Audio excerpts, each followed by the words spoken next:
That toy life. To catch these ghosts, you need the real Ghostbusters. Nice landing, Han Solo. Spaceships and Luke Skywalker sold separately. Batteries not included. That toy life. Happy post-Thanksgiving. Uh-oh. I think Ash is in trouble. No, I'm trying to access my Hasbro Pulse account. And it's like, oh, you can't access your account now because your password's not secure. It's like, what? Uh-oh. They've caught on to what you were doing, so now they've shut you down. You're in trouble. Please enter a minimum of 5 characters. It is way more than 5 characters. You can't just do Roy G. Biv over and over.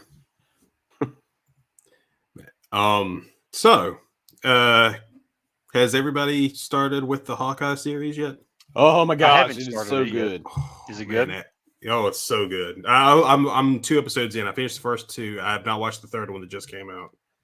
But you know, after watching it, I've been kind of going back through not all the Marvel movies and not only the ones that have Hawkeye in them, but I've been kind of going through kind of like a through line of stuff that's heavily connected with Hawkeye and also Shield. So I watched just the Hawkeye scene in Thor, and then I watched the Avengers movie, and now I'm watching the Winter Soldier. And you know, it's funny. Yeah, there's a vast difference in like the cinematography between Avengers and Winter Soldier. Vast difference. Oh yeah, like, for sure. That one, I think that movie blew Avengers out of the water. Yeah. Which one? Winter Soldier. Winter Soldier versus Avengers. Yeah, I need to start versus Hawkeye. Captain I America. haven't. Huh? You mean versus Captain America? What? The Winter Soldier versus Captain America. Oh, you meant okay. I thought you were About the calling the cinematography movie of that versus Avengers. Yeah. I thought you were calling But, the movie The Winter Soldier versus the Avengers. But no, speaking of that, though, me and my wife have started. We're gonna watch the Marvel, because we watched Shang-Chi and we watched that IMAX version of it and stuff. And now we're gonna start over, and we just watched Captain America, and then we're gonna watch Captain Marvel and then Iron Man and so on and so forth. So we've started down that path. That's gonna be pretty fun. Do it. It's just been. I mean, it's like obviously just something for fun. We'll do it on the side, but it's just something I've been wanting to do for a while. Is go back through the Marvel movies. You know, 2 episodes in though, I think I'm gonna confidently say this might be my favorite of the 3 TV shows that they've released so far of the Marvel MCU.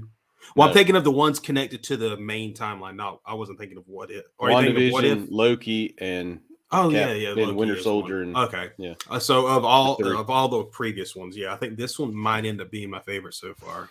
And I think What If is going to be more connected than you think. Yeah. Oh yeah. I was just thinking though, you know, in terms of live action main series, you know, that's currently set within the main universe. But I think it's a mix of what's really keeping me so like hooked in is Haley Steinfeld's a great lead. She brings a lot of confidence and charisma to Kate Bishop, and she's just fun to watch. And Renner is as fun as ever to watch as like Clint, because I like how much of a deadpan kind of laid back he is. He doesn't feel as much of a quipster as like other Avengers tend to be. Yeah. It's more like I'm in this crap and now I have to get out of this crap. Yeah. It's more like, you know, I just want to go home to my family. That's his through line. And I love that is I don't care about all this fame. I just either want to help the people I care about, and then I want to get home to my family. You know, and you said you're at episode what? I finished the first 2. So, you know, I'm at the end. I finished the first 2 and I haven't started the third one yet. The one that just came out. Austin hasn't started yet. Oh, you said start. Nope. But I've watched the first 2 episodes of Tiger King season 2, and it's amazing. I have not attempted to. I don't know if I will. Season 1. Season 1. I'll watch season 1 because I listened to the podcast that was the inspiration behind everybody getting so obsessed with it, or at least it's obsessed enough for Netflix to take it on. But yeah, I remember hearing like the stories, like Carol Baskin telling the story of how she met her husband, and then the story of the guy that accidentally killed himself. You know, I remember thinking, like, as we're watching the show, I was like, are we going to get to this point where, that guy ends up, you know, he he accidentally kills himself because he's trying to prove a point of like, if you take the clip out of this gun or something like that, it won't fire. And he takes the clip out of the gun, and there's a bullet still in the spout, and he pulls trigger and shoots himself. It was a Darwin moment. It was horrible, but I mean, but the thing is that it like created so much trauma for so many people around him too in that one moment. And but that whole series is like watching the Wild and Wonderful Whites of West Virginia or something, like on steroids. I mean, but the fun about the second season is that it's basically just an observance. And I think it's like the people are trying to stir the pot, like the creators, I feel like, are stirring the pot a little bit, but it's kind of an observance of the fallout of the phenomenon of the first season. So it's cultural impact. So you can, so with the second season, I know with the first one, you're so taken aback with the humor, like I mean with the reality of it, and like how you're laughing at this totally real life, like that you don't live, you have no desire to live this kind of a life. And on top of that, you're following it's like through the eyes of a really bananas dude. I mean, he's just crazy. And it's even better in the second season in terms of just the humor. They make it way more about the humor and the absurdity of it in the second season so far. But that's my observation of it. Honestly, I've never watched an episode of it, so I wouldn't. Yeah, it's like one of those, like I wouldn't. It's trash TV, really, if it boils down to it. But it's kind of one of those things where you can, just for a laugh, if you really want to have a good laugh and watch some trash TV, that's some good stuff to watch. But it also does bring to light that whole industry and how horrifyingly bananas it is in itself. It is the exotic wildlife industry where people are buying exotic animals. It focuses mainly on big cat, but just exotic wildlife. And to me, exotic wildlife, I mean, people wanting any of those kind of pets are just, it's kind of like, wow, that's out there. But big cats, and I mean, I love looking at big cats and tigers and stuff like that. They're beautiful, beautiful creatures, but there is no way I want to own one at all. All. No, sir. So, but no, I mean, back to the comics and stuff. It's like I'm excited for the new X-Men that they're supposed to be coming out with, but it's supposed to be a continuation, I think, of the original series. I've heard. What do you mean, though? Are you talking about the animated series coming up, or are you talking about is that what it is? Movie? Well, the one that was revealed, the one that was revealed recently is, it's a continuation of the '90s series. Now that's cool. So it's like a revival of that storyline and coming back to it.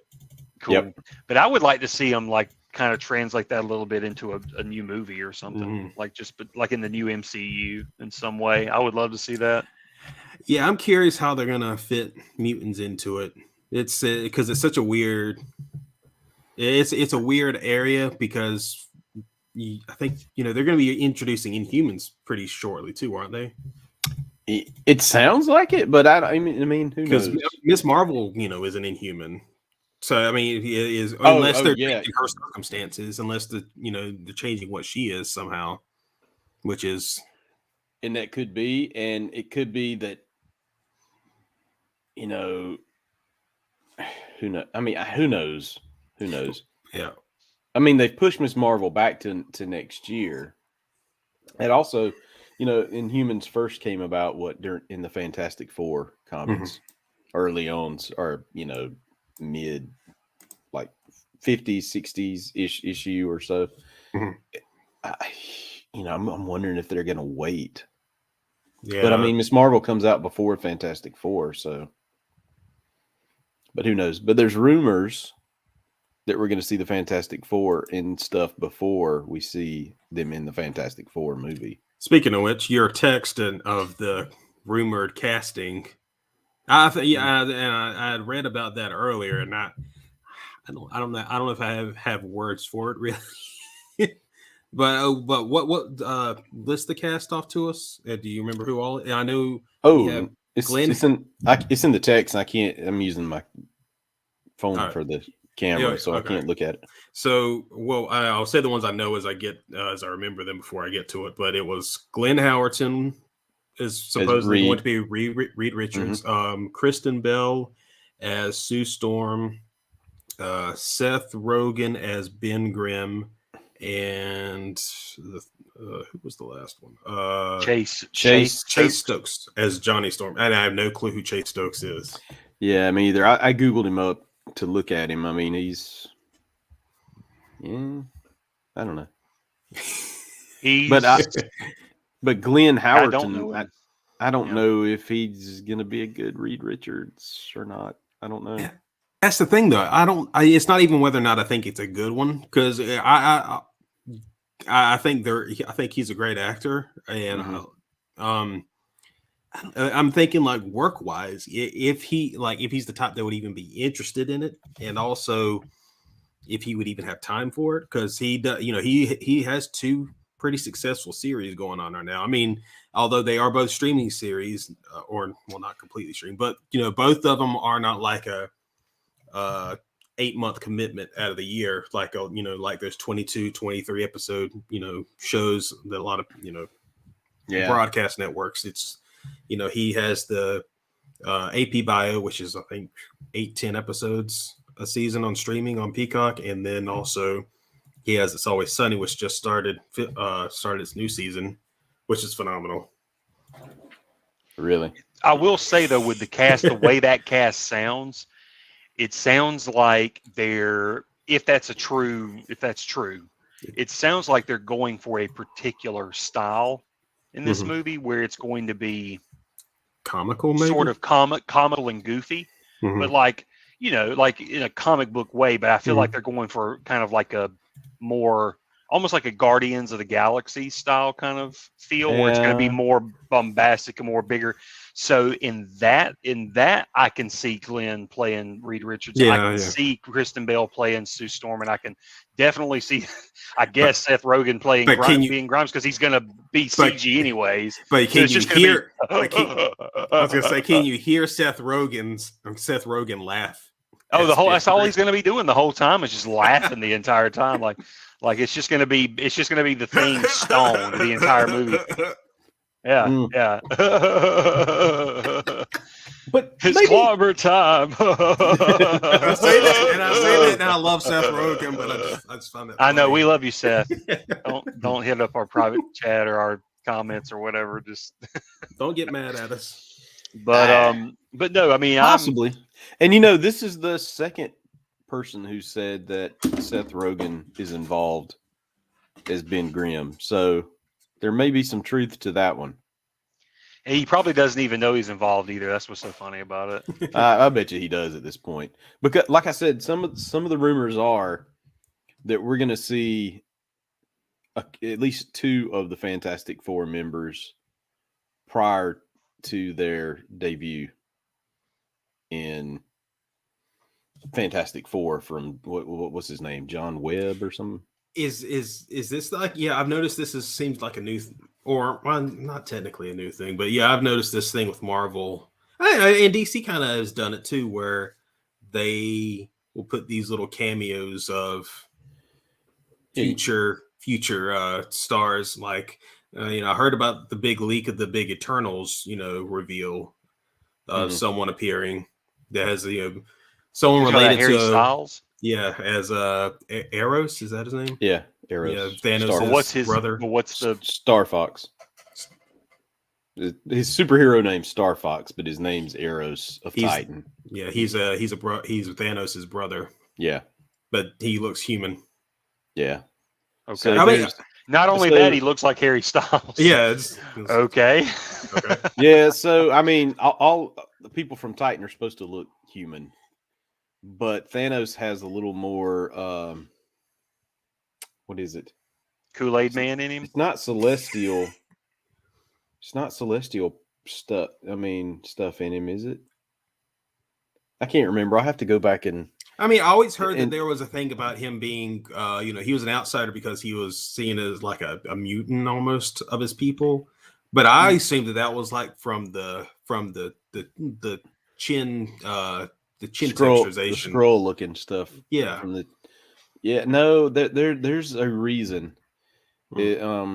that he looks that way, and I can't remember what it is, but he has more power in him than regular Titans, and it's because he's somewhere down the line, he was just gifted with better genes.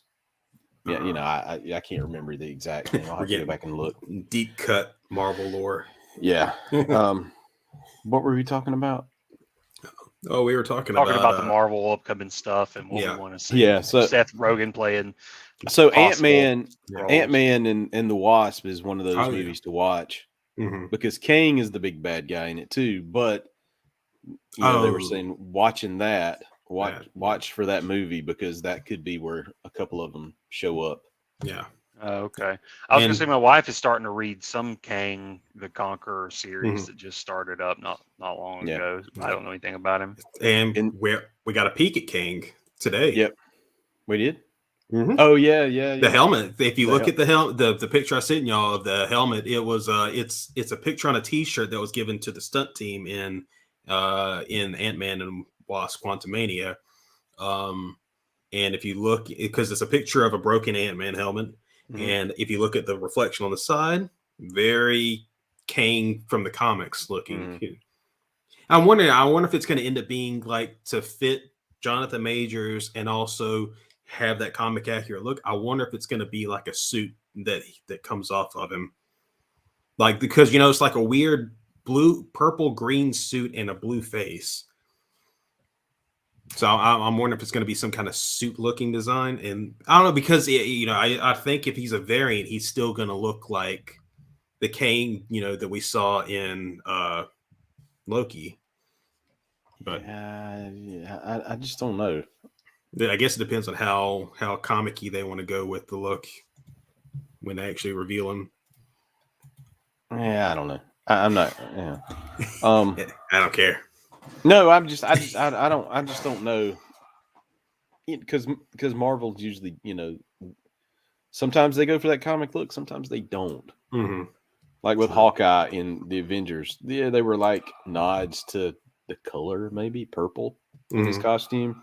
The first time you really see Hawkeye, but other than that, his costume hadn't really reflected what his comic counterpart looks like. Yeah. Because he's ridiculous, his costume in the comics. With the big wing, Wolverine looking mask and whatnot. We got a lot coming up, don't we? I'm looking at the list of all of them. So, next up we have Doctor Strange, or we have Spider-Man. Then we have Doctor Strange, and then we have Thor. I'm looking forward to Thor: Love and Thunder. Black Panther, Wakanda Forever. I'm still wondering how this is gonna. Me too. I'm sure it's gonna be a hit. Still, I'm just still curious how they're gonna how they're setting this up to go forward. The actress who plays Shuri, she kind of put herself in a controversial spot with her COVID. With her vaccine stuff. Yeah, and that's kind of put Marvel on the spot. But I think from what I'm seeing, it looks like this is going to be one of the situations where they kind of just ignore it and just she keeps and hopes that she just stops doing it. Won't you shut up, lady? That's what they're saying. Or they're saying, look at what happened to Gina Carano. We will drop you quick if you do not stop. It's like, okay. And then we will bring you back, apparently. Oh. Wait, is that something? Oh, no. That's the rumors that she's coming back. Who, Gina Carano? Yeah, for The Mandalorian Season 3. You hadn't seen that? No. I've heard rumors. I've heard rumors. I don't have problems with it, but I doubt it's real.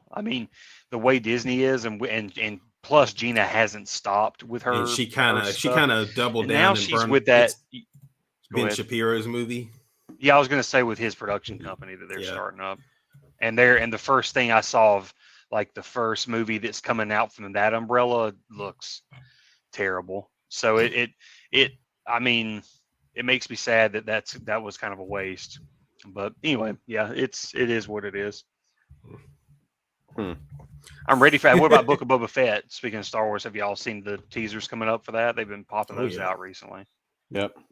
3 different ones now. I've seen Rain, Message, and Fate. They're little spots. But I do like it kind of goes in what we talked about last time. Was we were thinking of if we were going to see how Boba Fett escaped the Sarlacc, and it looks like we might. It looks like it may actually show how it went down because you see flashes of Tusken Raiders and all, and it kind of was implied with how he was dressed up that maybe he was taken in by Tuskens at some point. Yeah, because that's where I'm like, where did he get the gaffy sticks Yeah. and all that? So so that's my thought was that he because obviously was the also thing in he had that to shoot back to himself up out of the Sarlacc, Mhm. probably with his rocket pack and then landed on the sand and either was robbed of his armor or had to give it up or something, like trade it or something with the Jawas. I don't think he would do that because he's got that Mandalorian It's spirit. very important to him. It's important to him. So like I said, if he gave it up, it would be the idea that he was going to get it back anyways. Well, he does, or he got it taken from him. I was going to say this. Well, remember the line: "I was left for dead in the sands of Tatooine." So that's why I'm. So it could be that situation where he was in such a bad state. Someone came across him, assumed it was just a dead body, and said, "Oh, he's got some armor. I can get some money for this." And they just stripped him of his armor while he's unconscious and unable to do anything. Exactly. Yeah. And it still impresses me so much though that we've come to this and all those little threads that I had sparks of ideas about from Aftermath. It just impressed me that they followed through with all that. Like Cobb Vanth and stuff. Yeah. Like Cobb Vanth, for example, and straight up brought him to life. Like that was just a little throwaway character. And then they just, not only that, they dream casted my dude in that role and then made him awesome. And then now we're going to get a cool figure out of it. I mean, it's just, I mean, it's amazing though that they actually followed through with that little thread because, there's a lot of stuff that never came to fruition with all that stuff. But you know, I'm not super hyped. I mean, like I should be over Book of Boba Fett.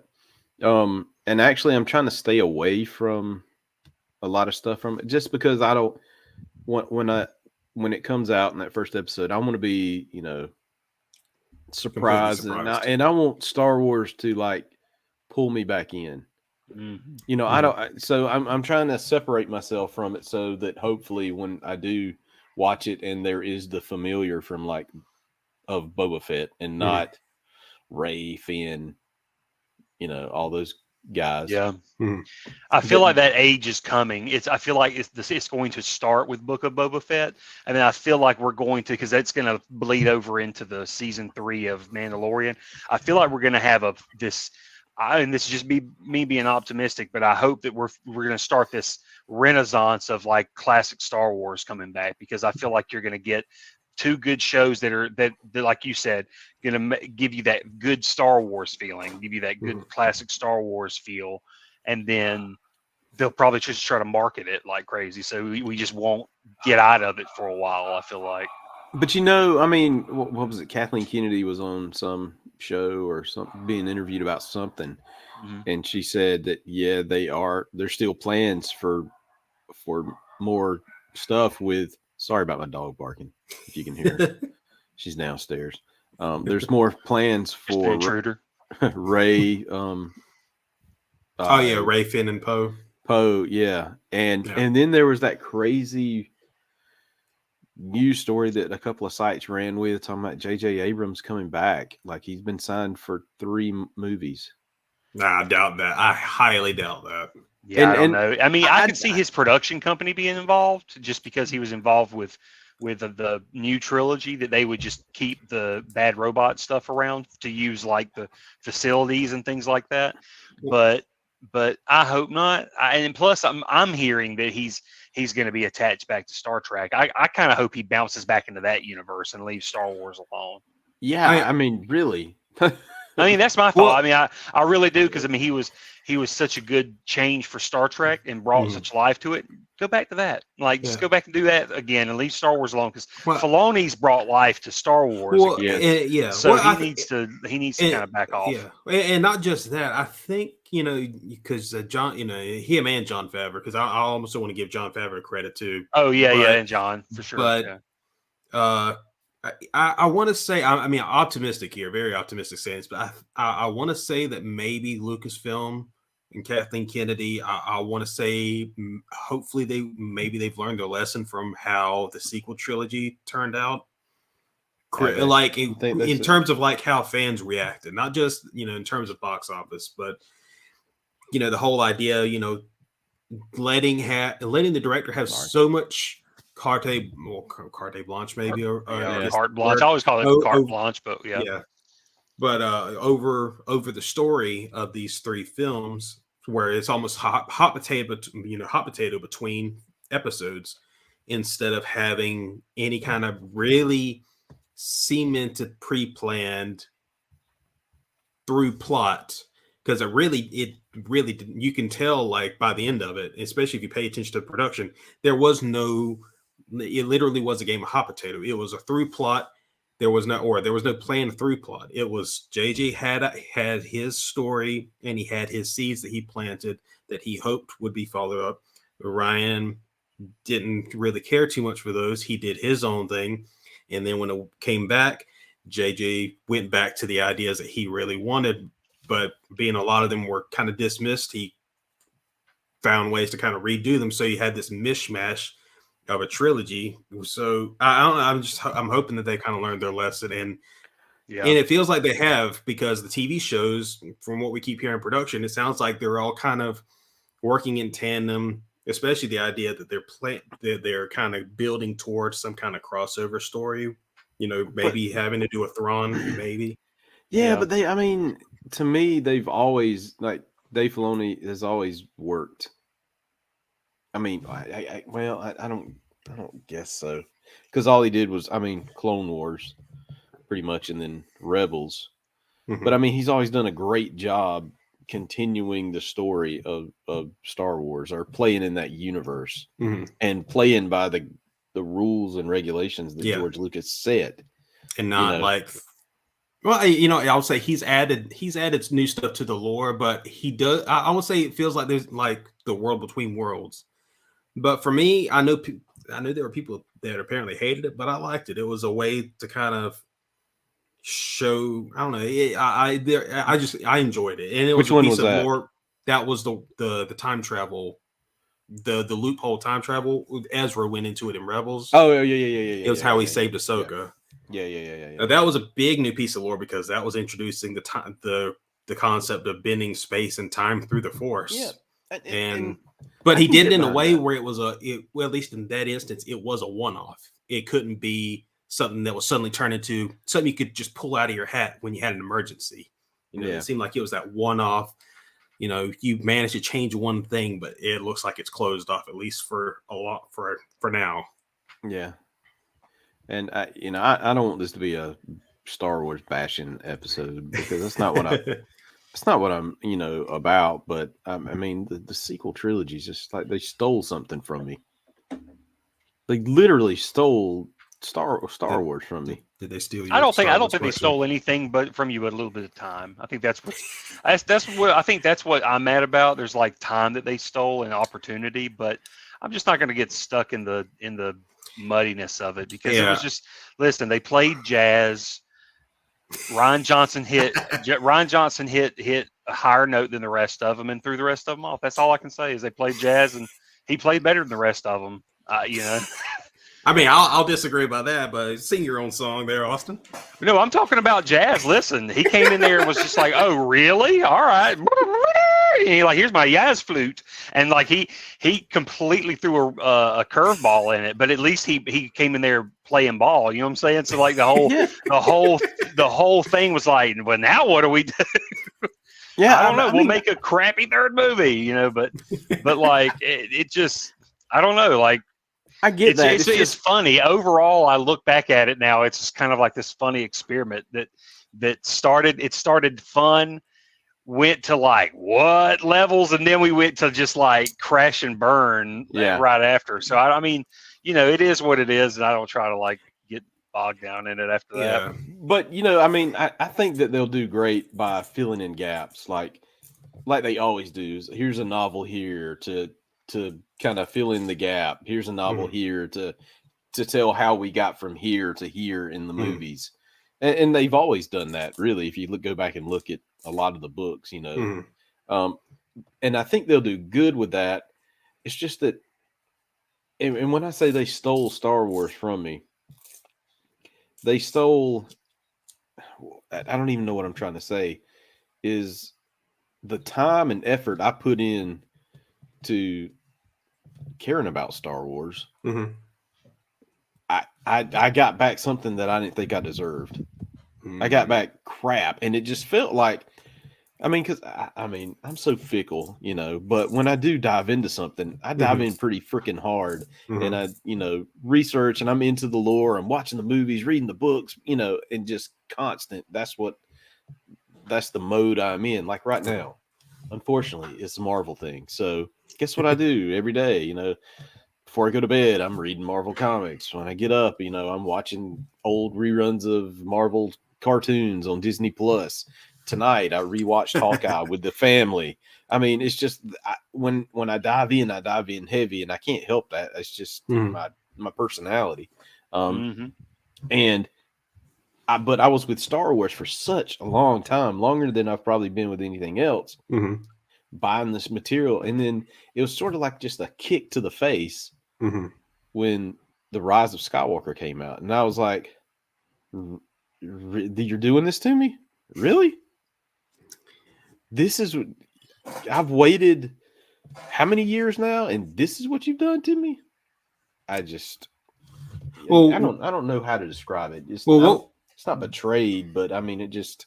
Well, what would you say if they did something along the lines of, because I've liked it. I've liked what they've had with television so far. They've had some really good success telling Star Wars stories in the medium format of television. So what would you say if they were to like take this Marvel-esque route of continuing certain characters' stories after episode 9? Like I like, say for instance, like if I were to just throw one off the top of my head, what if they had like a small little limited series starring Oscar Isaac and Kerry Russell as, like, you know, Poe and Zori Bliss, you know? I'd watch it. Yeah, I mean, I'd watch it. And I think more so now than before, they would probably do a good job with it. I just think that they're, like you said, they're better prepared to meet the demand or meet the expectations of people now than I blame it all on Disney for pushing everything so fast and so hard after the acquisition. Yeah, they did kind of. I did hear they kind of pressed that timetable for them to get those movies made quick. You know, like on like a year off between each movie. They're trying to like make sure every episode was done within 2 years of each other. And I think that Lucasfilm, along with Disney, has learned some lessons along the way. Yeah. And I think that they would probably do a good job with it. But could I really be invested in it like I was before? Yeah, I don't know.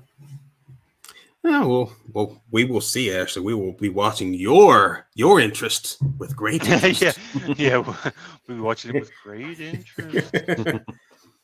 But have y'all seen that they finally, like NECA announced my dream toy? They finally announced that they're coming out with the ultimate Robocop figure. Apparently, they've got the rights to Peter Weller's likeness. So now they're going to do the first, like the original Robocop full figure. It'll come with all the weapons, plus the, you know, interchangeable heads. So has somebody else done this figure before? Because for some reason I am having deja vu about this, like a similar figure NECA's put out similar. I mean, NECA's put out different RoboCop variations, but never just a straight RoboCop. It's always been like the video game version, and obviously it would never be like interchangeable heads, or you can't take the helmet off or anything like that. But you know, they would have like RoboCop versus Terminator, that line. But you know, so NECA's had you know, they've been doing it, but they've never just put out a straight up RoboCop release. Hot Toy, I think some other people have put it out. Maybe now I have seen what's the company name, Ashley, that puts out those, they're kind of high end figures. I mean, they're small, like little 6-7 inch figures, huh? Mafex? No, it might be Figure Arts or something. SH like that. Figure Arts. Oh, Yeah, SH Figure Arts. I think I've seen them putting out like versions for RoboCop 1, 2, and 3 Mm. that were pretty high, Now- but they didn't look now- that great. But Hiya Toys puts out the 3 3/4 inch figures, and they have a slew of RoboCop figures. yeah, I remember seeing those. Mhm. Yeah. But this right here, this will be like my Terminator figure. This will be the be all end all. So that and apparently the pistol, like the holster, will be spring loaded, so you can holster the pistol and everything. So Hide it in the leg. I was gonna say, so it actually goes in the leg, like in the. Yep. Oh, that's really cool. That's awesome. Look, Auto 9 pistol that fits into a hidden spring loaded leg holster. Oh, I'm so happy with that. Say we got this. Now you know what's next. They need to make the Joel Kinnaman RoboCop. Dude, he That's played. true. He was RoboCop. Mhm. Yeah, he was. Now, I actually did like the first version of his RoboCop before he switched over to the darker suit. I actually liked the silver suit he wears. Because in it the looked movie. like this one is just This like one. a much more a mobile, little sleeker. Yeah, it was a little sleeker. I like. Well, he had a lot more movement too. He wasn't as Murphy's RoboCop was very limited in movement. Oh yeah, no, for sure. But no, this is the variant that comes with all this stuff. Like where they, I guess they program him his little docking station I understand. with the battle damage, which is actually pretty cool. I like the battle damage, but this That's isn't cool. like a necessity, but Mhm. it is pretty cool. Hmm. So that was their double announcement on the RoboCop. I thought that was really, really cool. Is that going to be on your wish list? You're Oh, trying to it's grab- definitely going on the wish list. So what's that? Is that the same Laurie Strode? If you go down a little bit. Yeah, they're just wishing her a happy birthday. It's the one. Oh, you yeah, found for Jamie me. Lee Curtis is okay. Yeah. Yeah. Gotcha. But yeah, I think that's all there is in the NECA news. I know there was Mm-hmm. let me copy the address and I'll show. I know somebody had mentioned the Transformers news Oh yeah. where they had the new Transformers and Jurassic Park mashup, which I think is Mhm. awesome because so it's it's my favorite. Megatron, a Beast Wars Megatron repaint. Oh, is that what that is? Yeah, But it made That's it look what like it Rexy. yeah, that's what it is, and then a Ratchet repaint. I think that's a Well, Ratchet. Well, now it's And that's just like my feels cheap. favorite. And it's my favorite Jurassic Park vehicle too. I'm so happy. I kind of want this. Yeah. So y'all I are thought- saying this is just a repackaging of another figure? Yeah, that's Beast Wars Megatron. It Okay. looks like, yeah. I mean, that's what it looks like to me. Oh, wow. I'm gonna punch you with my T-Rex fist. Wow. Oh yeah, okay, I see now. Yeah, that is very Megatron because the head, the mouth fist or the mouth hand. Yeah, that's Beast Wars. But it does look cool. I do like the paint job on it, and they got the paint looking really good for Rexy. Speaking of which, did either of y'all see the Jurassic Park or Jurassic World Dominion prologue that they released recently? I saw that they released it, but I haven't watched it yet. I haven't Is watched it good? either. Yeah, it's interesting. Yeah, it's you kind of get a little peek at how things are going in this world where you have all these gigantic creatures, but also you see like a little surprising. I don't want to spoil it, but it's a surprising little kind of thing concerning one of the dinosaur characters happens. It's one of those when you realize what happens and then it switches over. It's like, oh, makes sense. Okay, it's pretty cool. I have to check it out. Yeah. Was this a new Transformer? Yeah, Coming this up? is the Universal Monsters Dracula Ooh, Transformer. terrifying. He comes with a cloth cape. I didn't even notice that. And he's got he's cool. Look, he's got the suit, the tuxedo looking suit thing. I see it. Go I in see there. it. Yeah. That is cool. Yeah. And then, of course, I'm going to take you over here for a second to look at some brand new Transformers from Super 7 while we're talking about Transformers. Look at these things. They're so awesome. So I wonder how that works with those kind of deals. Like, does Super 7 have to make some kind of deal with Hasbro to be able to make Super 7 versions of Transformers?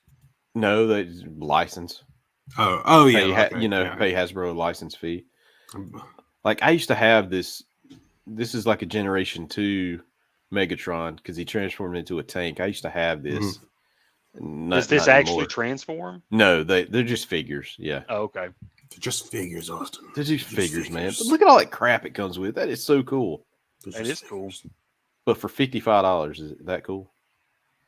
No. I mean, that's not a bad price though for all that. And I'm assuming that's a pretty big figure. They're 7-inch scale. Yeah. So. I mean, terrible. Size of a McFarlane figure. Yeah. Yeah, they are. They are. I mean, that is just. I want to get into. I mean, these Ultimates figures that they put out are so awesome. It's just, God Almighty, they put out so many, and at $55 a pop, it's like how can you afford it? I was gonna say, how are they pretty popular? Like, are they selling? Do they? Yeah. Oh, do yes. Their figures Yes. sell pretty well. Yeah, and on that secondary market, after they've been out for a year, they skyrocket in price. Well, it's like Legos. Yeah, I mean, After a set discontinues, that price because what they do is they put these things up for pre-order for like a 2-month period or a month and a half or whatever, and then they say, "That's it. We're only making what gets pre-ordered." So it's this sort of limited runs of everything that they put out. I mean, they're just cool, and of course, there's the turtle van that everybody is all woo, and all the turtles. I just want all of that, all of it. Dude, I saw one of these. I can't remember who it was. Maybe it was Donatello on Amazon for like $44. So these are like versions of the very original action figure design. Yeah, just big, kind of like blown up and much more movable. It's pretty cool. They even got the turtle communicators. I wish I had like the original. Remember the turtle communicator, the turtle comms? Yeah, man, I miss that so much. Do you remember this, Austin, though, with the Ashley, did you collect Ninja Turtle stuff? I don't think you. I'm actually the first couple of waves I bought. So do you remember back when those original waves were coming out? There was actually like slime stuff you could either get or make, wasn't there? To play with in the sets. I never got it. That was a little bit later, like wave 3-ish, 4-ish after me. So I would play around a little bit with that because Ghostbusters did the same thing. They would put out some stuff with the slime canisters. So you had to buy it though or something? And or like some stuff would come with some slime, and then you could buy like extra stuff. And then like with turtles, you'd buy. There were certain kinds of figures that came with the slime. I remember, and they were interesting. But I was never a kid that like slime. Yeah, because that just seems like that's what every kid would get. It's like, it's like I want something messy, and I was always the opposite. I didn't want to get messy. I didn't want to mess mine. I didn't want to mess mine up either. So that's why I never had it. Exactly. It would be, if it was anything, it would be a backdrop. Like if I was playing Ghostbusters 2 or something, I'd be like, "Oh, it's the slime. You got to shoot it, but don't touch it." Mommy, it's all over my hands. Yeah, it's in my fingers. But I was all careful. I feel very attacked. Look at these G.I. Joe too. Oh, every time I see those G.I. Joes, like the G.I. Joe figures that I guess it's Hasbro that's doing them, the big G.I. Joe figures. Which one? 7-inch or 6-inch. They're 6-inch. Yeah, I see those, and those look great. Like they just look so good. But then I look at these, and they're based on the cartoon. Right now, these are really good if you're a fan of the cartoon in particular. And I'm like, God, they kick so much butt. They kick so much butt. It just makes me mad that there's so much money. I know. I get it. Dude, my wife only gives me $100 to spend now a month. That means I can only buy like half of it. I have to like save up. I have to like take a few months and get one. I can't buy the whole wave. What are you talking about? Well, no, Austin, just you from now on throughout the rest of the episode, when you laugh, do the Seth Rogen laugh.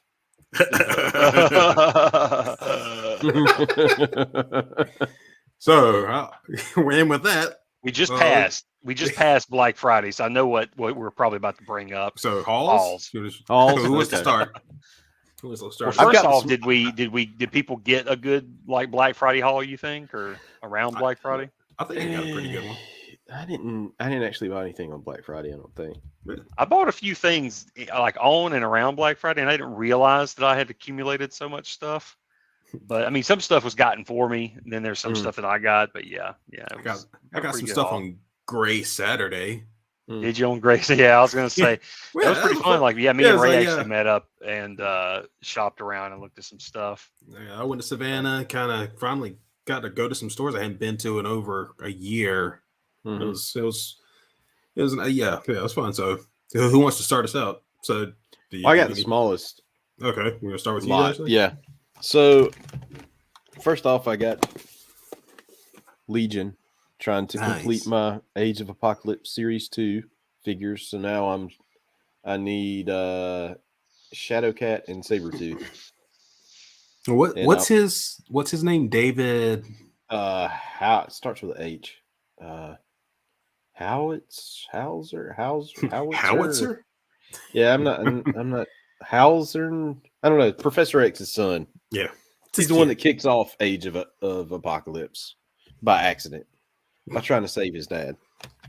And then I did order. I forgot on Black Friday. I did order because I took advantage of the Hasbro Pulse sale. I think he got 10% off or whatever.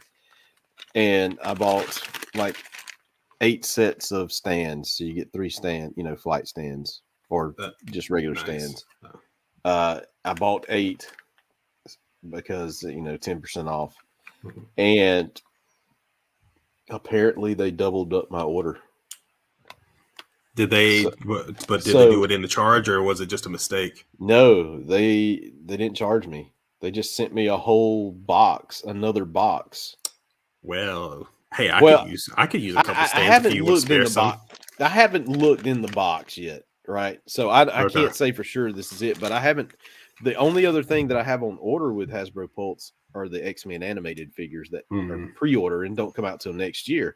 So I'm like, oh, God Almighty! But my conscience is going to make me call Hasbro Pulse and say, send me a shipping label and I'll send these back. That's just who I am. Darn you and your conscience. I know. That's just who I am. But I mean, literally, that's like, so this is 24 stands. I wish they weren't so expensive because they actually, these things actually fit these Marvel Legends figures, G.I. Joe classified Star Wars Black Series perfectly. Yeah. I want to grab some because I want to use some for some characters like jetpack type characters. Yeah. Kind of.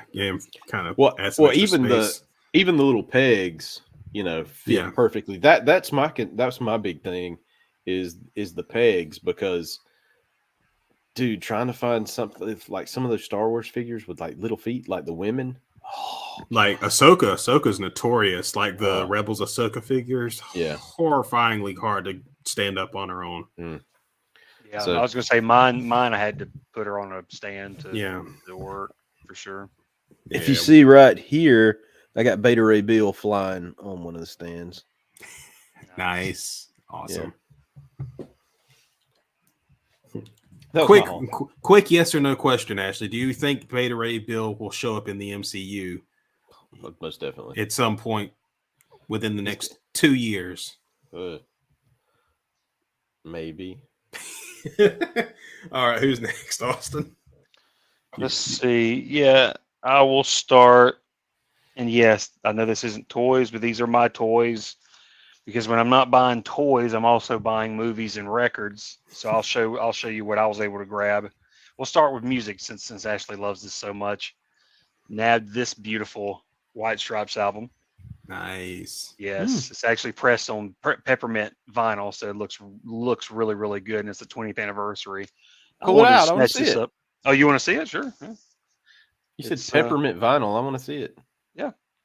See. Ooh. Oh, that's cool. Pretty. Yeah. So I'm a sucker for colored vinyl. So if you, especially high quality, but yeah, there was that was something for me. It was kind of like a late birthday gift to myself because it was a limited edition. And then my wife apparently could see she's getting into this a lot too, and she was really obsessed with whenever they do record store day releases, and apparently they did a Black Friday thing, and there was one record in particular we both were like, oh, that would be really cool if we can get, but she was just real about it, and sadly we couldn't find it. I mean, we weren't really like desperately searching it out, but everywhere we went, people were like, the owners were telling us, oh yeah, that was the first thing out the door. And but then we finally went to Grave Face. I don't know if you remember, Ray, but we stopped there, and then they actually had what we were looking for. So we ended up picking up this reprint of At Home with the Munsters, which is actually a pretty fun record to listen to, because I mean, it's got music and stuff. They all talk and sing and stuff from the show. So if you're a Munsters fan, it's really cool. So this one would definitely be like a fun Halloween style record. Nice. But it's printed on blue vinyl, so that one's pretty cool. Cool. You want to see that too, Ashley? You want to see the blue vinyl? Yeah. Oh, okay. Is it black? No, it says blue. Yeah. Oh, that's really that is cool. So it's on blue. You know, I'm a sucker for colors. I am, man. I just like because black is boring at times. I mean, I like high quality black vinyl, but I don't know. Sometimes it just gets boring after a while, and you want to mix it up. Like you get it like in the back in the day when you get excited when there's a VHS tape that was colored a different color. Yeah, for sure. Like I remember Good Burger was orange. You had well, a lot of Nickelodeon movies were orange. Yeah, they were, like Rugrats movie. Yeah, Harry the Spy, I think, was orange. Yeah, Harriet the Spy. That was the one. I'm like, oh man, that orange tape. I think that was like the first one I would think of would be Good Burger or Harriet the Spy. Finally, this was actually something that Ray got me. It was sort of like a thank you, because I helped him get the Homelander. So this was a record that jumped out of nowhere, and I actually been looking for it and found it randomly in a box at a record shop. But I don't know if anybody is familiar with Silverchair, but I've been on a big Silverchair kick recently. And I had their first album. Yeah, I was going to say the first album's classic, but my favorite album happened to be Neon Ballroom. And they did an album that a lot of people didn't know about right after Neon Ballroom called Diorama, which, to be honest, it sounds like a sequel to Neon Ballroom. It continued like a lot of the orchestration and stuff that they come up with in this. Because that was the thing, because you remember the first album was real like grungy rock, Nirvana. What the kid wanted to do, I say the kid because they were 14 years old when they started this band, but they took that grunge, that post grunge sound, but then it included like, orchestrations and strings and, all just like show tuning and keyboard, like piano. Yeah.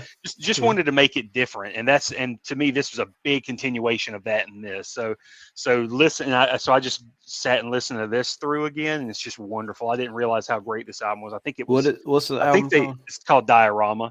I think it was like something about this where maybe it got held back in the States, like it either didn't get released here or it didn't come out for a long time.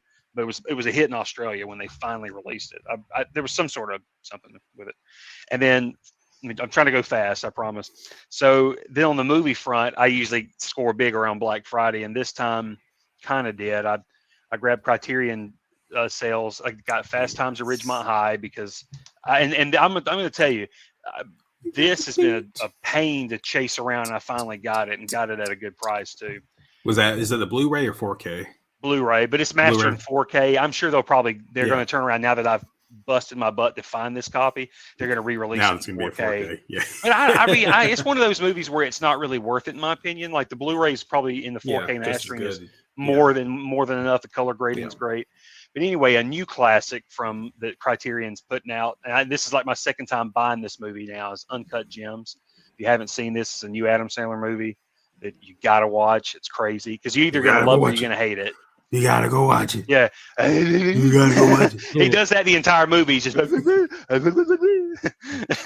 and then this was like I had to have this when I found out about it, but the number one set I had to have when Criterion released it was this.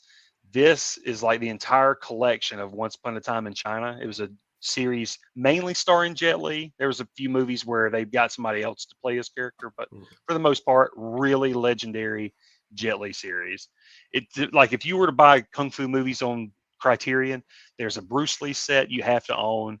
There's the Jackie Chan Police Story set that Ray owns, and Yeah, he would I love probably second my opinion that that's a must buy. Yes. And this is another one of them. So I say go to Criterion and get that the next sale. I paid, this is like $130, I think, but I got it for $60 because of the sale. Although I still and wish it's 6 Criterion. movies. Yeah, Go ahead, but sorry. I was just saying, kind of like with how they got the whole series of Once Upon a Time in China. I really wish they could have done the same with the Police Story, because I'm really disappointed it's just the first two and not Super Cop. Which that's what I'm saying. It's I was, what are you gonna do? But I'm hoping maybe another company like Arrow or Shout, more than likely Arrow, because I feel like Eureka over in Europe has released some more of those Police Story movies. That was how the original Police Stories came out. I think they were Eureka releases in the UK, and then Criterion got the licensing over here and was able to put them out. But That's Jackie anyway, Chan, right? yeah, Jackie Chan. Police Story, he did Police Story 1 and 2, but those Yeah, just them two alone are like legendary. All those I mean, Super Cop is legendary in its own right too. I think that was one of Michelle Yeoh's big first American movies, and doing her own stunts. Yeah, and it was like she was one up in Jackie Chan. I mean, it was like it was kind of a big thing where he was supposed to be the lead in that movie, but she was outshining him. So she ended up getting her own solo movie with her character. Super Cop 2 they did with her. So what was that? He did a cameo in it, didn't he? I think he did. Yeah. Well, what's that? What was that first movie that Jackie Chan, that debuted in America that really? Cannonball Run? No. Are you talking about the one that blew up in America? Yeah. Rumble in the Bronx. Rumble in the Bronx. Oh, yes. I was going to say, if you wanted to know, his first American debut was Big Brawl, and that bombed. Yeah, that one bombed. Okay. What wasn't he also in one of the car movies? He was in Cannonball Run 1 and 2, but I'm saying as a Jackie Chan movie, the first time he tried to break out into the American cinema, as a Jackie Chan star, was this movie called The Big Brawl, and it was bad. It wasn't bad, but it was it was American, it was English, but it was like the action wasn't Jackie Chan style. Yeah. So I think that's what failed. And I would add on, I would say maybe not just Rumble in the Bronx. I would say First Strike, because it was almost like a two for those two came out very close together. And then Rush Hour was the one that really shot him to the top, because that was that perfect mishmash of bringing him with a familiar face like Chris Tucker. And then everybody knows Jackie Chan now. Can you read the words out of come on, out of my mouth? Well, someone made a funny joke recently of what all the Rush Hour movies were. And it's just, Carter! Me, Carter. It's just them screaming at each other. He's just trying to scream for Lee to come, to hear him, and then he's trying to scream for Carter to come help him out. Right. But, and then I finally got these at Best Buy. They were doing like a $10 4K sale, so I was able to find Scott Pilgrim. Oh yeah, I forgot you got that. Home Alone in 4K because it's a classic, and I gotta have that.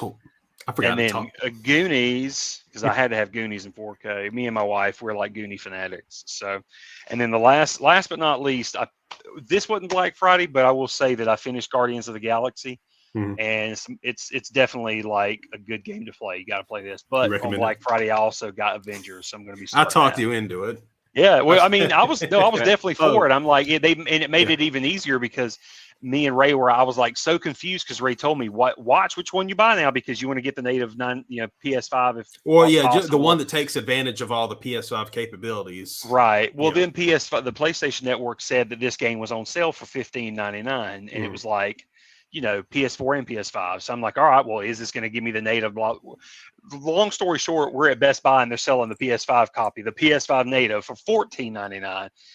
That was easy. Dude, that's what they went down to on the PlayStation Network. It was $14. Because it was $15.99 at the time though when I checked it, and it was $14. It was weird. It was like that's why it was such an easy. I'm like, well, this will be easy to. It was just go with it. He's gonna fight you on. He's gonna throw fists on it. Saturday because I bought it too. Saturday. Yeah. You did. Downloaded. Yeah.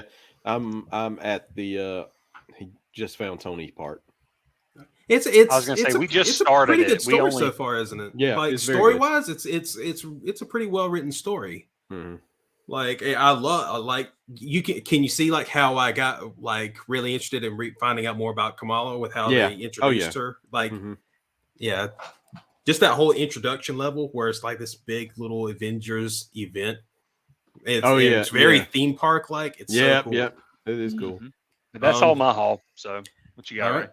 All right. So I finally got lucky and got a figure I'd been wanting for a while. I got lucky and found her on Amazon, and I got Costco Reeves from The Mandalorian. I'm just making sound effects. It looks really good. Oh yeah, it's a great sculpt and helmet. Looks fantastic figure. Like I said, that's one of the ones I want to try to get a flight stand for, so I can kind of put her in some kind of cool little flight pose. Any of them really. This guy, those jetpacks, you can do some really like cool. Bo-Katan, and I think that's my only action figure. So I also got some board games for Black Friday. This is one that'd be pretty relevant. If you've ever played the Villainous game, Marvel also made his own version of it. I've been looking at that every time I go to like Target, and I just hadn't pulled the trigger because it's so expensive. Yeah, it was $17. Well, that's what I'm saying. They were $17. He found it on sale for $17. Last copy they had in Savannah. Last copy, and I was letting fate play with it because we went over there when we first came in, and I was like, it's the last one they have, and we were still going to go walk around the store some more. And I was like, I don't really want to carry this all around the store right now.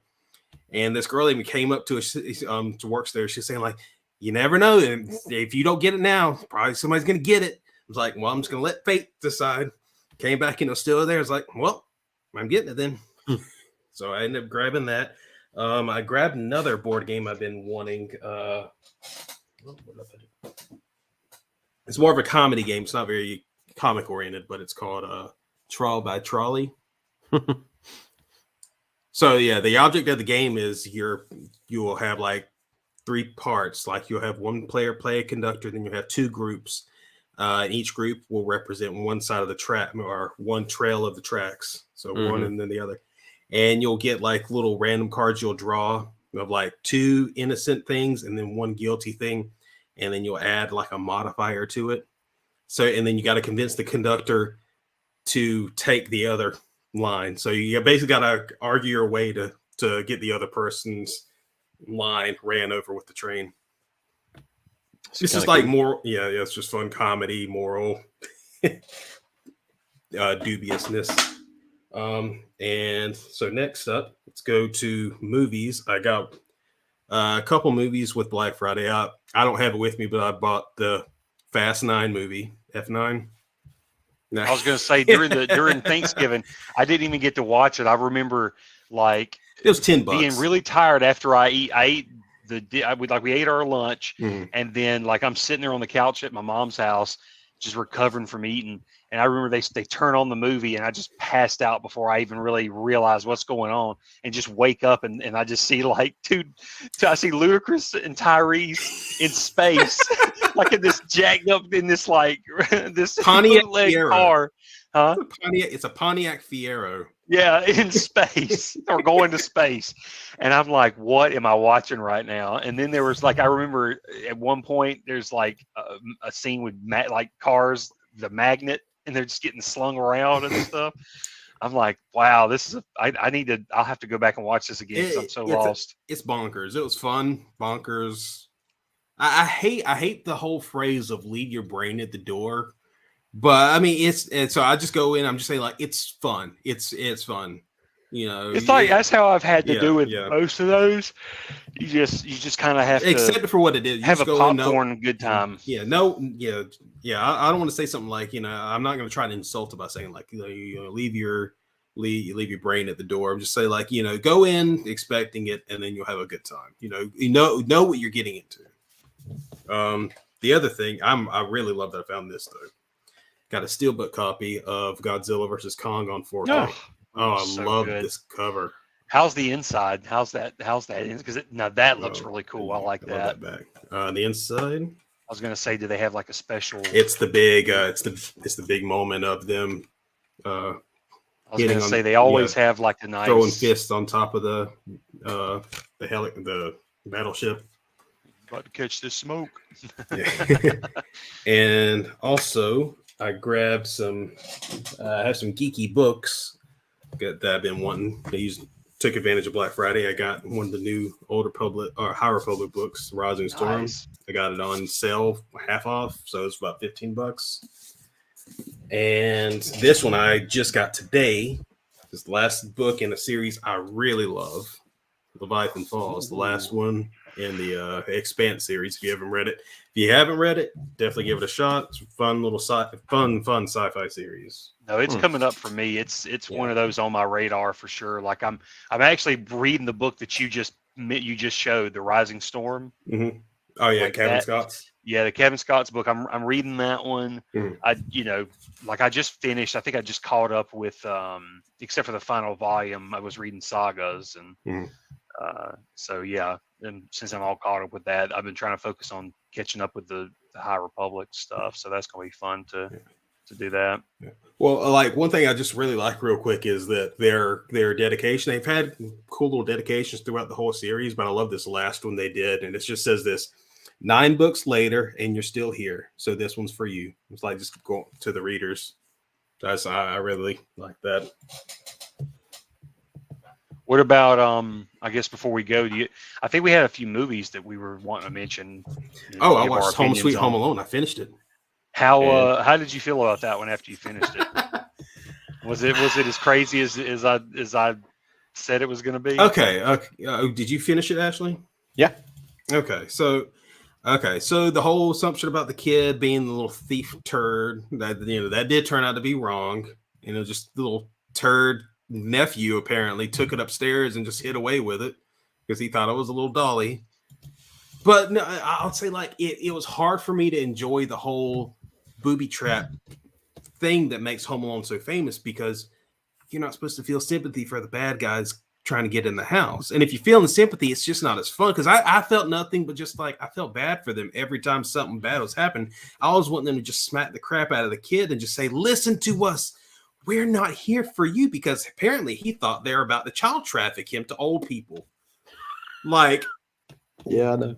And I thought that was a great. I just thought that was a great. Thought. I mean, it was just a great, funny. Like this kid thinks he's getting sold to like. But sex it was like trafficking. such an ultimate. Oh no! It was just like such an ultimate thing of like miscommunication to the point of like I just couldn't enjoy it. Like but I did like. I actually liked the stuff a little bit with Buzz. Mainly because I liked finding out that Kevin became he created a home security business, and and apparently that's the one that everybody around town uses. Yeah, like the main character's house is. So he has full control over all that. Yeah. Well, and then the idea that he pranks his family every Christmas. Yeah, but I will say my opinion on that is that I thought the references to the original movie were the weakest parts. Like if Buzz wasn't even in it at all, it would have been fine. But his parts were funny, but I just didn't like him explaining the plot of the first movie. It was too corny. It was like I was like, ugh, come on. I didn't need him explaining it, but I did like the idea of him not wanting to be involved, because he had the assumption that Kevin was just pranking him. Yeah. I just wish there was a smoother way of them doing that, but I get it. It's whatever. Yeah. My thoughts of the movie though was that it was a breath of fresh air, because I hadn't laughed like that in a while. It was kind of like if I was putting it in terms of like a Home Alone movie, it's like it's not even possible to do, because I feel like the movie is so classic and iconic that it's like. I don't know. It's just laughable to even try, you know. So it's almost like I try not to even think of it as a Home Alone movie. So I don't know. I guess taking it from that approach, I'm able to just laugh at all the dumb. I mean, it's because it's dumb. It is a dumb, idiotic movie, but like all the gags, like the physical comedy was funny. But I thought all the people that were in it were just having a great time. It had this good vibe in it. I'm glad that they found like a good cast, like a good comedic cast to go in it. Yeah. So it gave it that level of, to me, of that comedic authenticity, where it was like it felt natural and funny, and the fact that they. Even though it was so blatantly a ripoff of the first plot, the first movie's plot, I love the little changes, the way they adapted it. Like I love the Uncle Frank character because I wasn't expecting Pete Holmes to be the Uncle Frank, you know. Or did I say Uncle Frank? You got it right, Uncle Frank. I got it, Frank. I don't know why I was thinking. I'm getting confused with the other uncle. But Uncle Frank, the cheapskate. Yeah, the cheapskate. So the fact that he wasn't a cheapskate, he was just an idiot. He was just this idiot.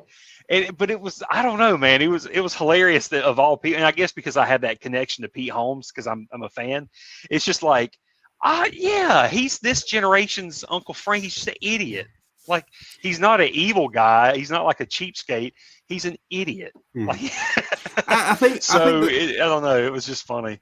I think there were a couple things they probably could have tweaked to make it, I don't know, a little bit more sincere. Because sometimes it just felt like it didn't come across as very sincere. It just came across as, well, especially when you have the privilege putting all that, like, torturing those people so bad when you have this like privileged white kid. I had a very involuntary laugh on the first time he hit Rob Delaney in the face with the pool ball. The first time it happened, he just like whimpered no, and he got smacked right in the forehead with it. I laughed. I'll admit, like, I laughed at that. I didn't laugh at the next part where he suddenly woke up with VR and that was really idiotic to me. He's like, I don't know. I thought that was I died. I was just thinking, like, the whole time, I was like, how in all this stuff happening, how did you not actually like touch your face or rub your head at any point and suddenly feel that you have a VR thing? Because after not being knocked out, your head would be sore. So you're starting to get into logic. That if you applied that logic to the very first movie, you would also be greatly disappointed. But I mean, that's what was so great about it, was just the abnormal, like, just the craziness. Dude, the funniest part was when he woke up and took that thing off. And that big knot on his forehead, man. I laughed so hard. God almighty, I laughed hard. But I'll say, in terms of what I was saying about sincerity, like in the first movie and the second movie, you got these little times with, like, Catherine O'Hara kind of examining her relationship with her son. Like she played off of John Candy, kind of this whole little conversation about, being parents and what that is. And, even the little funny stuff, like the funny story he tells about the kid being left at the funeral homes. Like, he came around a couple of weeks later, start talking again. Yeah, no, they definitely, the heart, the way they pivoted, because like you said, it's like the mom and Kevin are the heart of the original movies. Yeah. And these, it was definitely the crooks. Like, they were the heart of the whole movie. Well, it felt like they were just saying, like, they just put the mom and the kid together. They had a little scene where they had some banter, but they didn't really re-examine her relationship with him, like whether it's strained or whether it's good. It was just, I'm home and I'm so happy I found you now. That's what I liked about the original stuff. And I felt like that was lacking in this one. Was like, it was just, she sat on the plane, the weird creepy guy kept looking at her screen, and then I think that was really about it. I don't think she really, there wasn't anything more poignant, in the story. Right. They didn't push the narrative enough, or I don't think it was as good about pushing the whole him being left out narrative to the point where he was like, okay, well, like, I want to be alone or whatever. And then the whole about this, like you're saying, there wasn't enough of a thread between the kid and his mom where you cared about getting those two characters back together. You're just kind of like, they're going to eventually get back together. Yeah. Okay, back to the crooks. That's why I felt like everything just kind of, that was where it took me completely out of the Home Alone series by putting it all on the crooks like that. Like, I call them the crooks because I just call them the crooks, but it was like the downfall, but at the same time, it made it a different movie. I don't know. It's just, that's why I'm kind of like, I'm torn with it, because in terms of a Home Alone movie, it fails, like you said, in the heart delivery. Yeah. It's just, to me, the movie just totally delivered in laughs, and that was it. Yeah. But the Home Alone movies were way more of the laughs and heart, and had a better, stronger story, for sure. Yeah. And then there was 8-Bit Christmas. Please tell me you guys have watched that. Have y'all watched that? Yes. Oh, yes. And I think I texted Austin after we finished it, me and my wife, and I texted like, "How dare this movie rip my heart apart in the last 5 minutes?" Oh man, it was good. And the thing is I mean, obviously it's, spoiler alert, it's basically like a updated version of A Christmas Story. Yeah, very much for us, except the ending changes. Except the ending changes, but it's pretty much, it's kind of like beat for beat. It's A Christmas Story, but the kid wants a Nintendo instead of a Red Ryder BB gun. Yeah. But one thing that got me was I was thinking the whole time that his parents were razzing him, like they were just like they were razzing the heck out of him, and they were going to have him a Nintendo. And the fact that they still didn't, even though, the end of it, it was enough, and there was a lot of heart in it. There was a part of me that was like, man, I really like, I thought they were razzing him about that Nintendo. They really weren't. Like, no, he's not getting a Nintendo at all. Yep. Here's That your made light it even bright. more realistic. It made it more realistic where your parents were like, well, no, if they back then when they heard that something like that was, they weren't going to get it for you. Like, no. Oh God, they kept getting their fears proven right over and over. Like, it's going to rot your brain. He literally forgets about his little sister because he gets so. And then they kept bringing that back in. up, and then he would see the Nintendo guy or whatever in the mall. Like, where's your sister? For me, one of He's like, shut up. the funniest moments was the mad dash to get the retainer back in. Oh God! And he put it in his mouth. Oh, I was thinking that God. mall floor, and I was, oh God. Did you see all the little black specks on the thing? Yeah, Oh. all that stuff. Ooh. No, that movie was definitely 2 thumbs up in terms. That was a good holiday movie. Yeah. It captured the spirit of like the Nintendo craze and It had a being lot a of heart to Nintendo kid. Yeah. Yeah, it had a lot of heart. I was I totally. cried. And the Did you? sociopath of a kid, Yeah. what was the kid's name? Tim Kinney or Tom? Oh my God! That little. The Kinney kid. Oh Yeah. God, the rich, the epitome of rich little white. I hated kid. him. I hated every fiber of his being. I just wanted. Oh, got man. the glove. And I think I told this to Austin. I told this to Austin. I think after it was like I love that the movie did not shy away from really putting in like letting you know how crappy the glove was. You know, as a user, as a periphery.